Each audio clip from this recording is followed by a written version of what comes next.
అందరికీ నమస్కారం.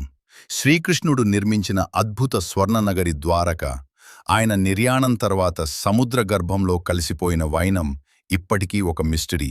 నేటికీ అరేబియా సముద్రం కింద దొరుకుతున్న పురాతన కోటగోడలు, రాతి కట్టడాల సాక్ష్యాలు మహాభారత కాలపు వైభవాన్ని కళ్లకు కట్టినట్లు చూపిస్తున్నాయి. ఆధ్యాత్మికంగా పవిత్రమైన చార్ధామ్ క్షేత్రంగా వెలుగొందుతున్న నేటి ద్వారక, అటు చరిత్రకారులకు, ఇటు భక్తులకు ఒక అంతుచిక్కని అద్భుతం.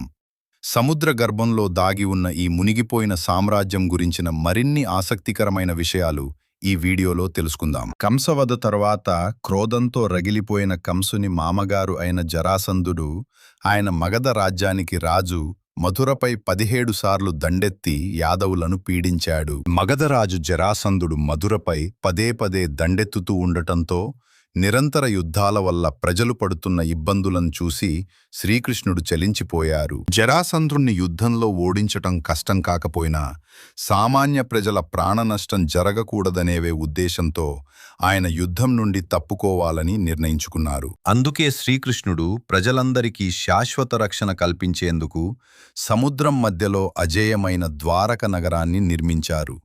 దేవశిల్పి విశ్వకర్మ చేత బంగారం, రత్నాలతో నిర్మించబడిన ఈ నగరంలో భవనాలు అత్యంత విలాసవంతంగా, కోట గోడలు శత్రుదుర్భేద్యంగా ఉండేవి. శ్రీకృష్ణుడు నిర్మించిన ద్వారక నగరం భూలోక స్వర్గంలా వెలిగిపోయేది.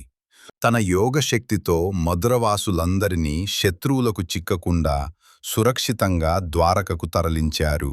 ఈ నిర్ణయం కృష్ణుడి వ్యూహచతురతకు మరియు తన ప్రజల పట్ల ఆయనకు ఉన్న అపారమైన ప్రేమకు నిదర్శనంగా నిలుస్తుంది. ఆ విధంగా జరాసంధుడి క్రూరత్వం నుండి యాదవులను రక్షించి ద్వారకలో వారికి సుసంపన్నమైన జీవితాన్ని అందించారు.